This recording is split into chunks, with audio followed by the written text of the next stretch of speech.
Sekarang ni dalam situasi yang kita hadapi, yang nampak mendapat manfaat paling banyak ialah pemaju. Jadi pemaju nampak tanah itu mungkin terliur Kuala Lumpur lah. Bidang tanah tu sekarang ni mungkin rumah-rumah yang lama dikelilingi oleh bangunan-bangunan pencakar langit Jadi nilai tanah tu dah mencecah mungkin 1,000 ringgit sekaki persegi. Jadi ada yang lebih daripada itu pun. Jadi itu yang menyebabkan dia nak sangat tanah tu.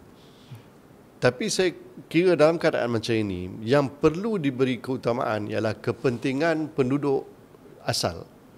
Jadi apa pun kita nak buat kat situ, mereka inilah yang sepatutnya mendapat manfaat yang terbanyak. Saya faham bahawa mungkin pemaju yang akan bawa duit pelaburan tu. Jadi bila dia dah labur, dia naklah pulangan untuk dan pulangan tu mestilah setimpal ataupun profit yang dia nak disasarkan tu mungkin 15%, 20% dan ke atas lah kan. Kita faham yang itu, tetapi pada waktu yang sama, kerana kalau penduduk tak setuju, projek itu tak boleh nak jalan, kalau ikut undang-undang lama lah taklah kalau bawah uras sekarang ni.